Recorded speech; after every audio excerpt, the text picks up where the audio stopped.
Good morning. Thank you so much for letting us be a part of your morning. It's still morning at NTV. My name is Gistin, and like I said, whatever conversation we do have here, we also take it online because we are in a digital world, really, and we are at NTV Uganda across all platforms. Do not forget the hashtag is morning at NTV. Now, over to our conversation about food. We all must be excited, really, because the Ministry of Agriculture, NARO, FAO, and all the partners are going to host this World Food Day commemoration in Kawanda. That's in Kampala tomorrow, under the theme "Our Actions Are Our Future: Better Production, Better Nutrition, a Better Environment, and a Better Life generally." Remember that every year, 1/3 of all food is lost or wasted. Now, what that means is that when we waste food, we waste the labor, energy, precious resources, and everything we use in the process of producing that particular food.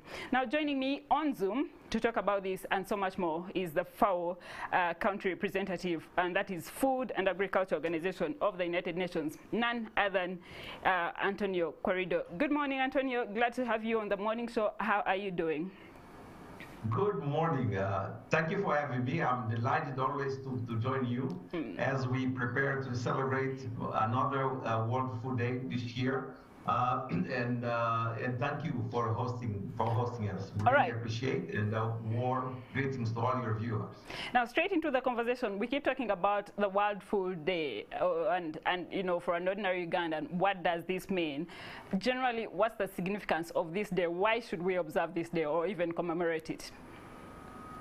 Indeed, every year, FAO joins the rest of the world to celebrate the World Food Day on October 16. By the way, it is also October 16 is the birthday of FAO. 76 years ago, a group of visionaries, the Ministry of Agriculture, came together in Quebec to form this organization to lead the effort on ending hunger in the world. So every year, more than 150 countries around this planet, we come together to hold an event to celebrate the day, but as an opportunity also for us to bring awareness, to talk about food, to see what we can do, what actions we can do to end the hunger in the world. You, on your initial segment, you have mentioned a number of the numbers and the paradox that we still have in terms of the amount of food that we produce, but still we have 811 million people going hungry every day. We are losing 1/3 what we produce, so we must do better. So this day is an opportunity for us to pause and reflect, but to see what we can do, because the theme is clear. Our actions are our future, and we need a better production, we need a better nutrition, we need a better environment, and a better life. So what it means that we want to continue to produce enough, affordable, but also safe and nutritious food to everyone.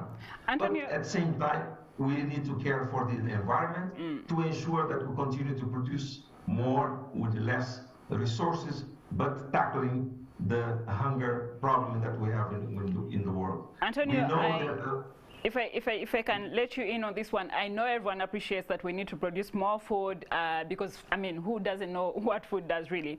But as a country, Uganda, different parts of our country are still grappling with famine. People are still starving. Kids are still facing malnutrition. And someone will tell you, after all these years of FAO, why do we really need to commemorate this day if people are still starving? This is the paradox that we have on the land of plenty. We still have pockets of food insecurity. But Uganda is a country blessed by the natural resources. The issues in terms of food insecurity in Uganda is not due to insufficient production, but it has to do with the distribution and how we create a system that ensure that food that is produced in areas of plenty is also distributed to others that do not have. So the Uganda agriculture, yes, it is underexploited, its potential. So we can do more. And this day is an opportunity for us to ask the question that you just, why? Why this? We need to understand the reasons and come up with the solutions that are actions oriented to ensure that the next year we celebrate without hungry people in Uganda. We have also issues related to malnutrition. Stunting is also still high, although the trend is on the downward side. But the stunting needs to be dealt with, particularly at children at the age of going to school, to ensure that they can have a healthy growth, and because otherwise the health system that pays the bill. But I think tomorrow is an opportunity for us to raise the awareness, for us to bring the attention that we need to do better, and we need to create conditions to ensure that everyone in Uganda and also in the world has sufficient, safe, and nutritious food and does not go to bed without a meal. Okay, Antonio. Now, every year this day is commemorated, and we still see hunger. Like I said, we still see children starve, and someone will keep thinking. So when we have these days commemorated, and we suggest or people, bring on the front line solutions, have we tried to track them and see where the missing link still is? Because if we keep going on and people are still starving, then really, why do we have this day? I'm sure quite a number of people are struggling to find a justification. People are still dying of hunger, and where is the missing link? Are we tracking the things we discussed last year, for example? Yes, as you know, in 2015 we came together and come up with 17 sustainable development goals. Okay. And among the 17 goals, goal number 2, ending hunger by 2030, was an ambitious goal for the entire planet. So, we realized that we are not on a good path. If you look at the trend, the numbers, instead of going down, are going up globally. So this year, the Secretary General of the UN called for a global food summit that just ended a couple of weeks ago, end of September, in New York, on the margins of the General Assembly, where we put the same questions to the leaders of the world. What should we do to end hunger in our respective countries?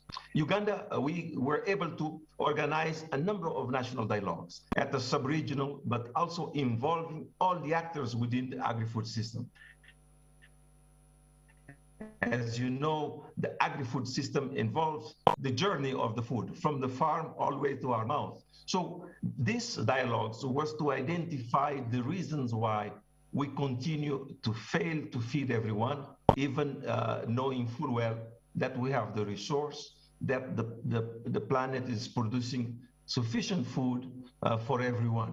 We have disparities in terms of the region. We have disparity in terms of the climate. Climate change is coming as a factor affecting the agri-food system. So we need the ministries, but also all stakeholders to step in and to accept this responsibility and take actions to ensure that no one goes to bed without food, particularly in the land of plenty, Uganda. So it takes a coordination of a number of actors. You cannot solely put on the shoulders of one.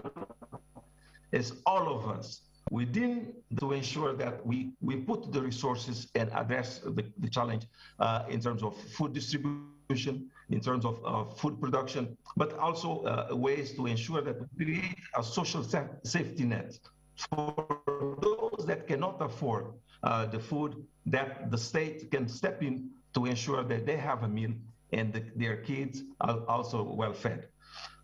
On the summit, a number of coalition and alliance are coming in.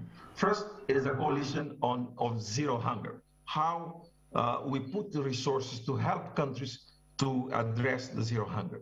There is a coalition of school feeding to ensure that every school provide at least one meal to their kids. A coalition also on healthy diet to shift the mindset of the way we use food. We use diverse food and a healthy diet. If you look here in Uganda, where we have more stunting are areas that are producing sufficient food. They don't have a situation of hunger, but they do have situation of imbalanced nutrition that provoke Antonio Querido is the country representative of FAO in Uganda. I hope tomorrow when those discussions finally get underway in Kawanda, you will discuss the effects of climate change, because I'm sure it's one of the biggest things affecting food supply in Uganda. Antonio, thank you so much for making the time. Thank you very much. We appreciate and look forward to see you in Kawanda, where we raise again the awareness towards ending hunger in the world. All right, now Morning at NTV takes a very short commercial break. When we do return, we'll be discussing everything to do with coffee.